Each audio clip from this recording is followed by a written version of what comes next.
Okay, so this is a stock intake for a Volkswagen Jetta GLI. I think it's like a 2019 to 2020 something-ish. I'm not entirely sure what year it is. I just have the part and we're going to improve it.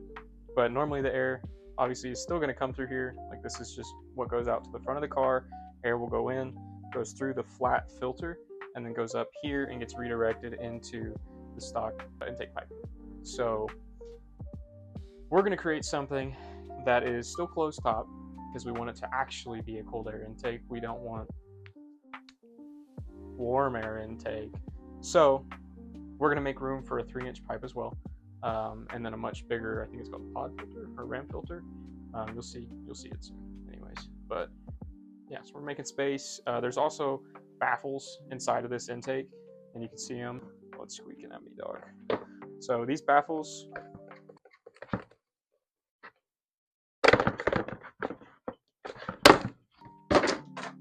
they're gonna come out so that there's nothing in there impeding all this airflow going up into here. But yeah, that's the plan. So first things first we got to do is we have to 3D scan it. Normally, before I had the 3D scanner, what I would normally do is I would suffer. No, I would I would suffer. But I would take like a piece of paper and I would outline something like on this. This is a rear tail light that we had started designing but just never really fully finished. We took the contours on the top, contours on the bottom, and we traced them out on paper. And then we scanned them in a 2D printer, paper printer, ink printer, whatever you want to call it. And that was kind of the way that we got those contours. And then you can put them together in CAD. If you get the contours over here, line it up. It's like 4-person's 3D scanner, essentially. But that's how we got these. That took me a lot of hours. It took me probably like a lot of hours. So we're not doing that this time because I forked the money over for a 3D scanner. So let me get the 3D scanner set up. We'll do that. So I don't know a whole lot about 3D scanning, if I'm entirely honest. I'm pretty new to it, but the little bit of stuff that I've learned, you might notice that there's a slight white hue to some sections of the air intake, and to be honest, that's where I couldn't clean it. Could I clean it? Yeah. Will I? No. It's getting replaced. But when you're 3D scanning things, especially with this scanner we have in particular, this scanner was probably like $400 on Amazon. It's a Revo Point Inspire 3D, I think it is. It's a pretty good beginner scanner, I'm not gonna lie. Like, compared, like, how much time it saved me work-wise, it was worth it. It was worth the money. And if you're into this stuff, 3D printing, scanning, reverse engineering things, I would really recommend getting something like this to start off. And I think there are some cheaper options, but just know the limitations of your scanner. I tried to use this scanner to scan an axle. I was designing a not off-road, it's going to be a pavement princess. I was designing a suspension kit, 4-link suspension kit for, I think it was an L5P. And we tried to 3D scan it first so we could make everything in CAD. It wasn't working. That scanner is way too small. It's only rated for like 6 foot by 6 foot sections, and that's just not enough. So this scanner is perfect for something like this in this application, small device. So we use this 3D scanning spray. It's surprisingly expensive. It's like $40 on Amazon, but works pretty well. If you actually clean it, it cleans off pretty well too. But you literally just spray it on there. It doesn't really have any fumes, so you could probably do it inside, but if you want to live longer, you probably shouldn't do it inside. Like I said, I don't know a whole lot about 3D scanning, but the idea is that you be steady and smooth. Motion of the ocean. Anyways, that's it for the 3D scanning part. Once the scan's done though, you can look at it, it's pretty cool. Let me pull it up. While on the Revo Scan app, you can go back and forth, kind of take a look at your model, and you can also edit. This comes with the 3D scanner, so it's pretty convenient. That's pretty much all there is to the 3D scanning portion. So this was our first prototype. I designed this while I was in class because the 3D scan itself is just it's pretty accurate, and it's accurate enough to the point where I got the basic shape of the intake pretty much first try without doing a whole lot of measurements. So the scanner helps out a lot, and I'm going to explain some stuff about this first prototype to you now. So this was the first prototype. We obviously didn't print the whole thing out. It was going to take like 2 days to print the whole thing out, and that was just, it was too slow. In the real world, if we're going to sell these, they need to be efficient to make, and part of that is the design. We learned a lot from this one in particular. It's super thick. There's no reason for this to be that thick. It's really not going to take on a whole lot of stress. It's literally just blocking air out. That's all it's doing. And I also did away with this design. Doesn't make a whole lot of sense to make a closed intake if you put a bunch of holes in the top. It's just stupid. So we took this, we made the overall size a little bit smaller, and then we went in here, and I noticed that on the bottom of this guy, it's not solid. This is solid. This isn't going to fit on that. So we had to make changes. We did away with the thickness on this one. This one's a little bit more like me. That's the guy she told you not to worry about. Anyways, this is the second prototype, so it really didn't work all that great. It worked. It worked. But it could be better. The gappage, unless you squeeze it, oh, somehow it did that. Unless you squeeze it, it really doesn't line up there. Right here, this little block off plate, it doesn't line up there. There was a lot of issues with this guy. And then there is another piece that's insertable into here, and that's where the secondary air injection goes in, and then this is that little port. I don't really know what it does. I just know it's there, and I put it in the aftermarket one. I need to look into that. Actually, that's probably a good idea. But yeah, this one, it's all right, but it could be better. And also just in the way that we printed it, you can tell that the quality of the print is bad down here.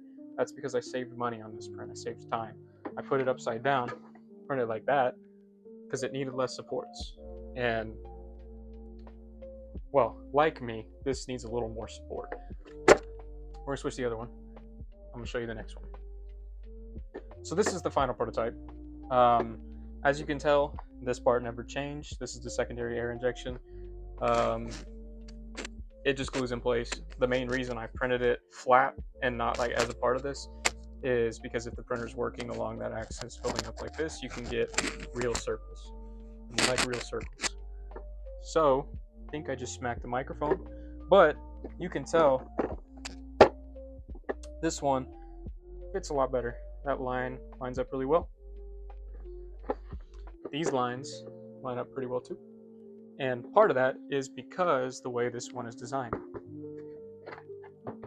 Every piece slips into the other. There's a little section where it slips in, and then once it's on the intake, it'll hold it all together. This one's a little bit tighter, so it kind of stays together, but you can take it off if you wanted to. Not only does this help when aligning it, like after it's done printing, when we're about to sell it, but if we wanted to sell these in 3 different parts, like to get it in a box, save money on shipping, right? We can take this whole intake apart and put it all like that. And we got a much smaller box, much cheaper on shipping.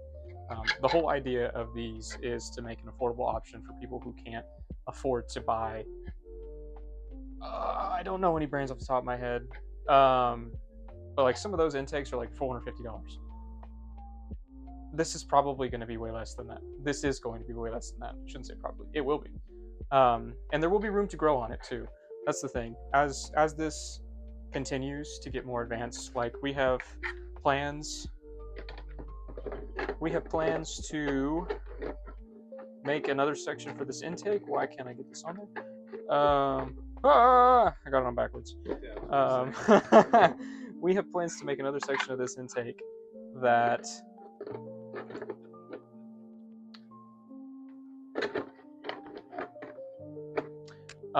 will come down off of the hood and kind of go into right here, and then we'll make another hood scoop that you can install yourself, or if you bring it to me, I'll install it.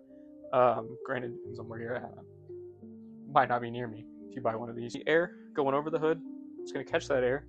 It's going to go through a duct that we 3D print, and then it's going to go into the top of this intake, and you're going to get fresh, cold air from the atmosphere. That's when you make real horsepower. So right now, we're 3D printing the first half of this out of a filament called PA6CF. PA6CF is rated to about 186 degrees Celsius. PLA, prototyping filament, this is PLA, is only rated to about 60 degrees Celsius and will start to wear out in UV. It can't withstand up to water or oils or anything like that, and just wouldn't cut it. We're making out a PA6CF the sole reason of I know it's overkill for this application. I know it'll be all right. It's resistant to oils, it's resistant to water, it's UV resistant, it's under a hood, it really won't matter, but we got it just in case. So next time we do an update on this, not entirely sure when that will be, hopefully soon. The main thing that's holding us back right now is my fabrication. I'm a welder, but I've mostly done stainless steel exhaust systems. I haven't done a whole lot of aluminum. For an intake, we're gonna do aluminum. So I need practice, that's the main thing. And in the next video where we talk about this, hopefully it will be less boring and it will be funnier, ideally. But it will be funny because my welds look like shit at first. But anyways, we're gonna fabricate a 3-inch aluminum intake piping going from I think it's like the throttle body or something, comes out the throttle body.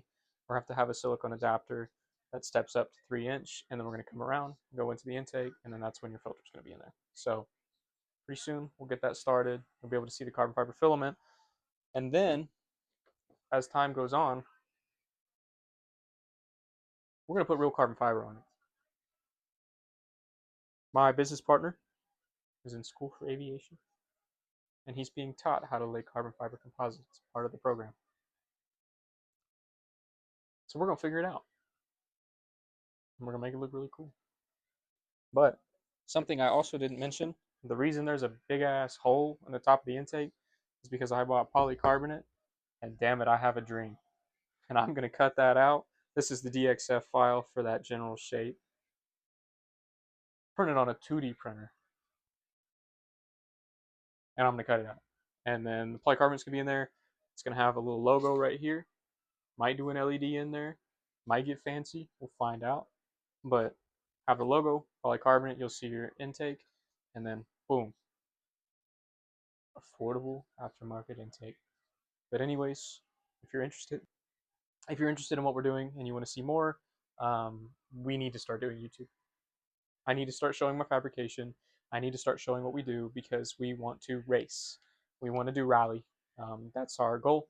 We want to start rally racing. And if you want to see that, hopefully by then I'll figure out how to not be so boring.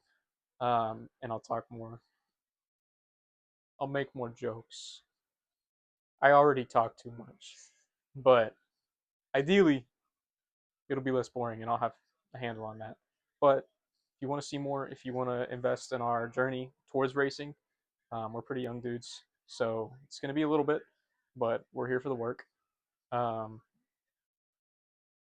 Like and subscribe. Follow me on TikTok. Show your support. Follow me on Patreon. I don't have a Patreon. We'll have stickers soon, so that's cool. They're chrome. To be honest, if you like this video, I might give you a sticker. Only if you stick around, though. Anyways. Alright, bye.